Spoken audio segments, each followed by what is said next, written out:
Hello everyone, this is film talk studio. আজকে দুঃখ ভারাক্রান্ত মন নিয়ে আপনাদেরকে বলতে হয় যে আমাদের ঢালিউড ইন্ডাস্ট্রির, আমাদের বাংলাদেশের ফিল্ম ইন্ডাস্ট্রিকে গলা চিপে হত্যা করার জন্য উঠে পড়ে লেগেছে আমাদের দেশীয় লোকজন, আমাদের দেশের ইন্ডাস্ট্রির লোকজন, আমাদের এফডিসির লোকজন, 18-19 সংগঠন নামের সেই লোকজন। আর তার সাথে যুক্ত হয়েছে নতুন করে আমাদের আরশাদ আদনান সাহেব, 18 সংগঠনের নেতা খসরু। খোরশেদ আলম খসরু সরাসরি বলতেছে যে আমাদের কাছে রাষ্ট্রপতি আছে, আমাদের ঘরের রাষ্ট্রপতি, মানে রাষ্ট্রপতির ছেলে আরশাদ আদনান, আমাদের ঘরের রাষ্ট্রপতি, আমাদের সরকারের কাছে যাইতে হবে না। তো এইটা থেকে বোঝা যায় যে আসলে তারা রাষ্ট্রপতির পাওয়ার খাটিয়ে আরশাদ আদনানকে বাপ বানিয়ে এই কাজগুলো করতেছে। আর আরশাদ আদনান নিজের ইমেজকে নষ্ট করে, নিজের সম্মানকে নষ্ট করে, নিজের ব্যক্তিত্বকে নষ্ট করে এইসব নোংরা লোকদের সাথে হাত মিলিয়েছে। তো এখানেও পয়েন্ট আছে। তো এই ভিডিওটা আপনাদের মন দিয়ে শুনতে হবে, প্রতিবাদ কিভাবে করতে হয় সেটাও আপনাদের জানা উচিত, এবং কেন তারা এইসব করতেছে, কেন তারা নিজ ইন্ডাস্ট্রির লোক হয়ে তাদের নিজ ইন্ডাস্ট্রিকেই গলা চিপে হত্যা করতেছে, পা টেনে নিচের দিকে নামাইতেছে, এইটা আপনাদের জানা উচিত।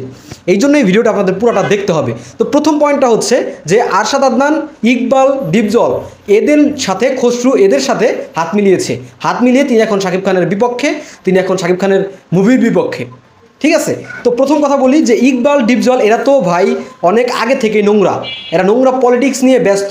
সাকিব হটাও এই নীতিতে তারা অটল, এই নীতি তারা অনুসরণ করে, এই দিক থেকে এটা বাস্তবায়ন করার জন্যই কিন্তু তারা উঠে পড়ে লেগেছে অনেক আগে থেকেই। তো আরশাদ আদনানকে আসলে এরকমটা মনে হয় না প্রথমে, অ্যাজ এ লয়াল একজন অডিয়েন্স হিসেবে যদি আমি বলি, আরশাদ আদনানকে খুবই ভালো মনে হয়েছিল এবং আমরা ভরসা করেছিলাম আরশাদ আদনানের উপরে যে আদনান সাহেব যেহেতু আসছেন, রাষ্ট্রপতির ছেলে, তার একটা পাওয়ার যেহেতু আছে, তিনি এই ইন্ডাস্ট্রির নোংরার পলিটিক্সকে নষ্ট করে দিবে, নোংরা পলিটিক্সকে শেষ করে দিবে, নির্মূল করে দিবে এবং খুব স্বচ্ছভাবে সুন্দরভাবে আমাদের ইন্ডাস্ট্রি আবার আগাবে। কিন্তু দিন শেষে দেখা গেল স্বার্থের কারণে, হিংসাত্মক মনোভাবের কারণে আমাদের এই আরশাদ আদনান নিজেও পোল্টি নিয়ে চলে গেল ইকবাল, ডিপজলদের দলে। এখন কথা হচ্ছে 18 সংগঠন, শিল্পী সমিতি, বাংলাদেশ এফডিসি কেন্দ্রিক যে পরিচালক, প্রযোজকরা রয়েছেন বা যে সংশ্লিষ্ট লোকগুলো রয়েছেন, তারা এক নীতিতে বিশ্বাসী, সেটা হচ্ছে সাকিব হটাও। তো প্রথম পয়েন্টটা হচ্ছে আরশাদ আদনান কেন তাদের সাথে হাত মেলালো। তো এর কারণ হচ্ছে আরশাদ আদনান ভয় পেয়ে গেছে ভাই। দেখেন, শুধু যদি আমরা বাংলাদেশের কথা চিন্তা করি, আমাদের ঢালিউডের কথা চিন্তা করি, তাহলে কিন্তু আরশাদ আদনান বড় প্রযোজকদের মধ্যে একজন, যিনি ব্যাক টু ব্যাক 2টা ব্লকবাস্টার মুভি দিয়েছে এবং ইন্ডাস্ট্রি হিট মুভি তার দখলে, সবচেয়ে বড় বাজেটের মুভিটাও কিন্তু তিনি করেন।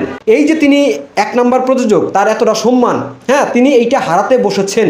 এই ভয়ে তিনি কিন্তু ইকবাল, ডিপজলদের দলে গিয়েছেন। কিভাবে? সেটা হচ্ছে এসকে মুভিজ, কলকাতার এসকে মুভিজ এবং এসবিএফ, এরা 2টা বড় বড় প্রযোজনা প্রতিষ্ঠান মিলে বাংলাদেশের কিছু বড় বড় প্রযোজনা প্রতিষ্ঠানের সাথে হাত মিলিয়ে বলতে কি, কো প্রোডাকশনের যে কাজগুলো করতেছে সেটা কিন্তু বিশ্বব্যাপী আলোড়ন সৃষ্টি করার মতো। তারা বিশ্বায়ন সৃষ্টি করতেছে বাংলা ইন্ডাস্ট্রিতে, বাংলা মুভির ক্ষেত্রে। তো এইটা যদি করে ফেলে তাহলে মানুষ কিন্তু তাদেরই জয় জয়কার করবে এবং ইন্ডাস্ট্রি হিট মুভি তাদের দখলে চলে যেতে পারে।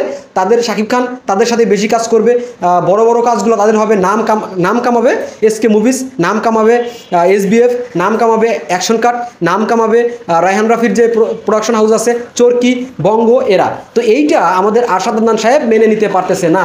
সে ভয় পেয়ে গেছে যে আমি তো 1 নম্বর থেকে নেমে যাইতেছি, আমি তো শাকিব খানের শিডিউল ঠিক মতো পাবো না, আর শাকিব খান তো তার পারিশ্রমিক আরও অনেক বাড়িয়ে দেবে, তখন আমি কি করব?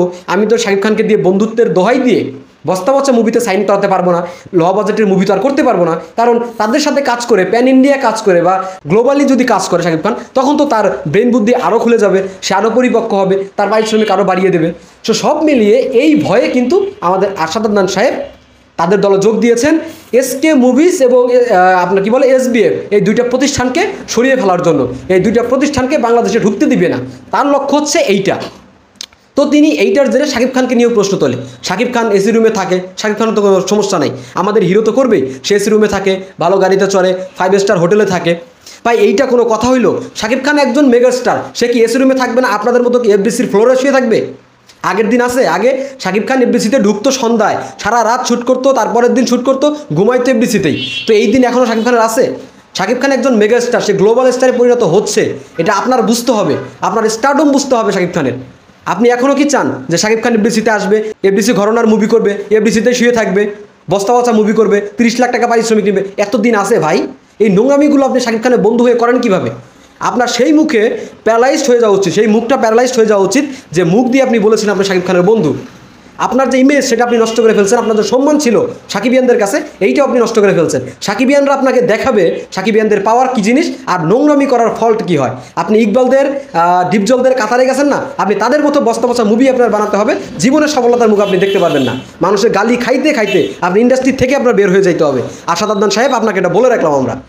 আপনার যে চ্যানেল, আপনার যে প্রযোজনা প্রতিষ্ঠান সাকিবিয়ানরা তুলে দিচ্ছে একটা মুভি দিয়ে, সেই প্রযোজনা প্রতিষ্ঠান ধ্বংস করে দিতেও সময় লাগবে না সাকিবিয়ানদের, অলরেডি কিন্তু শুরু হয়ে গেছে। তো যাই হোক, আমাদের আশাদ আদনান সাহেবের এই নোংরামি করার কারণটা হচ্ছে এইটা, যে সেই বড় দুই প্রযোজনা প্রতিষ্ঠান যদি কো প্রোডাকশনে কাজ করে করে এত বড় বড় মুভি আমাদের দেয়, তাহলে এখানে আশাদ আদনানের লস। আশাদ আদনান শাকিব খানকে দিয়ে বস্তা বস্তা মুভি আর করাইতে পারবে না, ল বাজেটের মুভি আর করাইতে পারবে না, যেমনটা সাহেব সিনেমায় তিনি পারেন নাই। সাহেব সিনেমায় তিনি শাকিব খানকে কিন্তু নিতে পারেন নাই, সমালোচনার কারণে তিনি নিয়েছেন রাজকে। তো দেখবো আমরা শাকিব খানের বাইরে গিয়ে রাজকে নিয়ে আপনি সাহেব মুভিতে কী করে দেখান, কোন চুলটা ছিঁড়ে দেখান, কয় কোটি টাকা বিজনেস দিয়ে দেখান, তখন আমরা দেখব। খেলা তো হবে সামনে, কোনো সমস্যা নাই। এখন আসি ডিপজল ইকবালদের, এরা 19 সংগঠন মিলে বা 18 সংগঠন, যে কটা সংগঠন আছে আর কি, হয়তো বা 19 সংগঠন, তারা মিলে উঠে পড়ে লাগছে তুফান আটকাও, দরদ আটকাও। মানে এদের একটা পয়েন্ট হচ্ছে, আশাদ আদনান সহ এদের একটা পয়েন্ট হচ্ছে, এই যে তুফান মুভি বাইরে মানে ভারতে পুরো মুভিটা করে আসলো, আমাদের বাংলাদেশের যে এফডিসির যে ক্রুগুলো রয়েছে, মেকআপম্যান বলেন, লাইটম্যান বলেন, বা আরও যারা ক্রু রয়েছে, ডান্স মাস্টার বলেন বা কো ডান্সারগুলো বলেন, এরা কি করবে? এরা তো কাজ পাইলো না, এরা তো ইন্ডাস্ট্রির ক্ষতি। শাকিব খানের তুফান দিয়ে তো ইন্ডাস্ট্রির কোনো লাভ হইলো না। এই পয়েন্টটা ধরছে তারা, মানে দেশপ্রেম ধরছে, বুঝাইতে পারছি, দেশপ্রেম ধরছে। আমার কথা হচ্ছে, তাদের টাকা আছে, তাদের কোটি কোটি টাকা আছে, তারা কোথায় মুভি করবে, কত বড় দেশ থেকে তারা ক্রু নিয়ে আসবে, এটা একান্তই তাদের পার্সোনাল ম্যাটার। আপনাদের টাকা নাই, আপনারা শুটিং ফ্লোরে শুয়ে থাকেন, আপনাদের টাকা নাই, আপনারা এফডিসিতে শ্যুট করেন, আপনারা লোকেশনে যাইতে পারবেন না, আপনারা এফডিসির ফ্লোরে শ্যুট করেন, ফ্লোর ভাড়া নিয়ে সস্তা বস্তা বস্তা মুভি বানান। আপনাদের তো কেউ না করে নাই রে ভাই, আপনারা শাকিব খানের পেছনে কেন লাগেন? শাকিব খানের মুভি আটকানোর সাধ্য আপনাদের আছে? তো তুফান সেন্সর হয়ে গেলেও, ছাড়পত্র পেয়ে গেলেও, তারা কিন্তু এই যে নোংরামি শুরু করে দিয়েছে তুফান যাতে না চলে, যদিও তারা আটকাতে পারবে না, এই হ্যারাম তাদের নাই। এই ইকবাল ডিপজল এরা শাকিব খানকে বয়কট করতে চাইতেছে, শাকিব খানকে নিষিদ্ধ করতে চাইতেছে, কিন্তু শাকিব খানের কথা তো সরাসরি তারা বলতে পারতেছে না। সেই জন্য শাকিব খানের সাথে জড়িত যে বড় বড় প্রোডাকশন হাউসগুলো রয়েছে দেশি বিদেশি, তাদেরকে তারা নিষিদ্ধ করার প্ল্যান করতেছে। যেমনটা আপনার ধরেন চরকি, যেমনটা আপনার ধরেন হচ্ছে অ্যাকশন কাট এন্টারটেইনমেন্ট আমাদের বাংলাদেশের, আর বিদেশে এসকে মুভিজ, আবার হচ্ছে এসবিএফ, এই দুইটাকে তারা টার্গেট করেছি। তাদেরকে হটাও, শাকিব খান যাতে বড় বাজেটের কোনো মুভি করতে না পারে। তারপরে কি হবে, শাকিব খান আমাদের কাছে আসবে, আমরা অফার করবো, সে বস্তা বস্তা মুভি করবে, সে 30 লাখ টাকা পারিশ্রমিক নিবে। এইসব প্ল্যান তারা করতেছে, এইসব পরিকল্পনা তারা করতেছে। আমার কথা হচ্ছে, আপনার দেশের মানে আমার দেশের বাংলাদেশ এফডিসির যে ক্রুগুলো রয়েছে, এফডিসি কেন্দ্রিক যে প্রযোজক পরিচালকগুলো রয়েছে, তারা যদি বিগ বাজেটের মুভি তৈরি করতে না পারে, তাহলে কি অন্যরা করতে পারবে না? আপনারা পারেন না জন্য কি অন্যরা পারবে না? এখন আপনারা বিগ বাজেটের মুভি তৈরি করতে পারেন না, তারপরেও কি শাকিব খান আপনাদের পেছনেই পড়ে থাকবে, আপনাদের সাথেই কাজ করবে? এতটা সস্তা পাবেন? দিন দুনিয়া সবই ভাই আপডেট হয়ে গেছে, আপনারা এটা জানেন। হিন্দি মুভি আপনারা আনতে দিবেন না, ঠিক আছে, মানলাম যে আমরা বাঙালি, আমরা বাংলা মুভি চলবে, হিন্দি মুভি চলবে না, আপনাদের সাথে সহমত হলাম একদিক থেকে, কিন্তু আপনারা হিন্দি মুভি আটকাইতে পারলেন না, আপনারা বাংলা মুভি আটকে দিতে চান। এরকম ওপেনলি নোংরামি করে আপনারা পার দিয়ে যাবেন, কিভাবে চিন্তা করেন? আশাদ আদনান সাহেব, আপনি কিভাবে চিন্তা করেন? ইকবাল, ডিপজল, এদের মতো থার্ড ক্লাস, এদের মতো ক্লাসলেস, ব্যক্তিত্বহীন এই লোকরা, মেরুদণ্ডহীন এই লোকদের আপনারা কিভাবে চিন্তা করেন যে আপনারা তুফান দরদ আটকে দিবেন?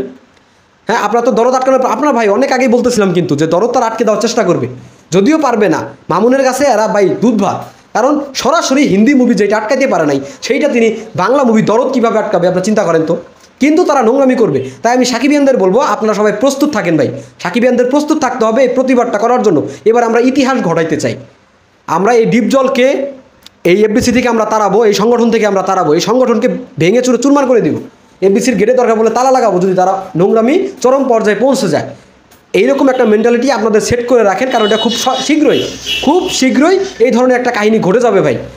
শাকিব খান আবারও 2017 সালের মতো আবারও বড় ধরনের কোনো বিপদে পড়তে যাচ্ছে শাকিব খান। তো শাকিব খানকে বলবো ভাই প্লিজ একটু সচেতন হন। আপনি কথা না বলতে পারেন, আপনার যে প্রোডাকশন হাউসগুলো রয়েছে তাদের দিয়ে তো আপনি কথা বলাইতে পারেন, যেমন অ্যাকশন কাট এন্টারটেইনমেন্ট, আপনারা কথা বলতে পারেন। এসকে মুভিজ, বিশেষ করে এসকে মুভিজ, এসবিএফ, আপনাদের চরিত্রে কিন্তু তারা কালি লাগাইতেছে, আপনাদের চরিত্র নিয়ে তারা কথা বলতেছে। আপনারা বলতেছে যে এত টাকা এরা কোথায় পায়। এই যে 8 কোটি 15 কোটি 10 কোটি টাকা নিয়ে বাইরে শ্যুট করে, 5 স্টার হোটেলে 7-8 জন লোক 45 দিন থাকে, এটা কিভাবে থাকে? আরে ভাই আশাদ আদনান সাহেব, আপনাকে বলি, আপনি তো রাষ্ট্রপতির ছেলে, আপনার তো টাকার অভাব না, কিন্তু আপনার চিপ মেন্টালিটি কেন? আপনি যে আমেরিকাতে 15 দিন শ্যুট করছেন, আপনার টাকা কোথায় পাইছেন? এটা কি আপনার বাপের টাকা নিয়ে আসেন নাই? তাহলে আপনাকে বলতে পারি না যে আপনার বাপের টাকা নিয়ে আপনি শ্যুট করছেন, সরকারের টাকা নিয়ে আপনি শ্যুট করছেন, আপনার ব্ল্যাক মানি দিয়ে আপনি শ্যুট করছেন, এটাকে আমরা বলতে পারি না? কিন্তু এটা বললেও তো আমাদের শাকিব খানের বিরুদ্ধে যায়, আমরা কেন বলবো?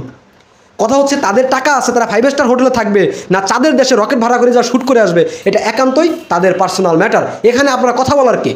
তারা টাকা কোথায় পেলো না পাইলো? ডিপজল আবার বলে অ্যাকশন কাট এন্টারটেইনমেন্টের মামুন এত টাকা কোথায় পায়, তাকে এত টাকা কে দেয়? আরে ভাই, তার টাকা আছে, সে কী করে করবে? আপনার টাকা নাই, আপনি চুপ করে থাকেন না। আপনার টাকা নাই, আপনি আপনার বস্তা বস্তা মুভি বানান। আপনার টাকা নাই, আপনি শুটিং ফ্লোর ভাড়া করেন এফবিসিতে, হোটেলে থাকতে না পারেন, রাস্তায় ঘুমান। আপনাদের না করছে কেউ? আপনারা কেন এটা নিয়ে কথা বলবেন? কে 5 স্টার হোটেলে থাকে, কে কত টাকা পাইলো, কীভাবে শ্যুট করে, এটা আপনাদের বলবে? আপনাদের বাপের টাকা নিয়ে গেছে তারা। আর আশাদ আদনান সাহেব কত বড় হারামি, কত বড় নেমক হারাম, চিন্তা করেন, কত বড় বেঈমান। তিনি তার স্বার্থের কারণে হিংসাত্মক মনোভাব নিয়ে তাদের দলে যোগ দিয়ে শাকিব খানের বিরুদ্ধে কথা বলে। শাকিব খান এসিতে বসে, শাকিব খান ঠিকই টাকা পায়, টাকা তো পাবে, সে মেগাস্টার, সে পাবে না? তো আমি সবশেষে বলবো, এই নোংরামি বন্ধ করতে হবে যদি চলচ্চিত্রকে বাঁচাইতে চান। নিজ দেশের চলচ্চিত্রকে গলা টিপে হত্যা করবেন না, এটা আপনাদের জন্য অনেকটাই খারাপ হয়ে যাবে। আর রাষ্ট্রপতির পাওয়ার খাটিয়ে আশাদ আদনানকে বাপ বানিয়ে খসরুরা, ইকবালরা, হ্যাঁ আজিজরা, আবার আপনার ডিপজলরা যে নোংরামিতে মেতে উঠেছেন, এটা কিন্তু বেশি দিন টিকবে না ভাই। সাকিবের পেছনে যাবতে যারাই লেগেছে তারা কিন্তু টিকতে পারে নাই, তারা কখনোই টিকতে পারে নাই, তারা হারিয়ে গেছে। সেলিম খান, সে হারিয়ে গেছে। আজিজ, সে তার কোনো হিট মুভি নাই। ইকবাল, তার কোনো হিট মুভি নাই, তার মুভি কেউ দেখে না। তো যারা শাকিব খানের পেছনে লেগেছে তারা কিন্তু হারিয়ে গেছে। তো আশাদ আদনান সাহেব, আমরা চাই না আপনি হারিয়ে যান। হ্যাঁ, আপনি একটু সময় থাকতে ভালো হয়ে যান, যার নোংরামি করার করে ফেলছেন। আরে ভাই, সাকিব যত ভালো মুভি করুক না কেন, আপনার মুভি তো করবে। আপনি তো বাংলাদেশের একজন বড় প্রডিউসারদের মধ্যে একজন, আপনার মুভি কি করবে না?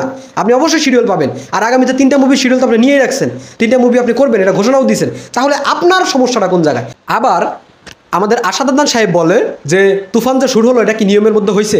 এটা কি নীতিমালা মেনে শ্যুট করছে? আরে ভাই, তুফান যখন শুটিং শুরু করে তখন কি আপনি এটা খোঁজ নিতে পারেন নাই? একজন দায়িত্ববান লোক হিসেবে আপনি কি খোঁজ নিতে পারেন নাই যে তুফান নীতিমালা মেনে শ্যুট করতেছে কিনা? যদি না করতো তখন আপনি বলেন নাই কেন? আপনি কেন তুফান নকল এই কথা বললেন? আপনি এই কথা বলতে পারলেন, আর এটা খোঁজ দিতে পারলেন না যে তুফান নীতিমালা মেনে কাজ করতেছে কিনা, শুটিং করতেছে কিনা? তারপরে তো আপনি ঠিকই তুফানের একজন প্রযোজকের সাথে আপনি পিক তুলে ঠিকই শুভকামনা জানাইলেন। তখন কেন জানাইলেন? আপনার কি জানতেন না যে তুফান মুভি শুটিং শুরু হয়ে গেছে? তখন আপনারা কোথায় ছিলেন? আপনার 19 সংগঠন কোথায় ছিল? তখন আপনি তুফানকে আটকাইতে চান নাই কেন? তখন বলেন নাই কেন যে তুফান এত টাকা কোথায় পেলো, তুফান নীতিমালা মানলো কিনা? তখন আপনারা এই কথাগুলো বলেন নাই কেন?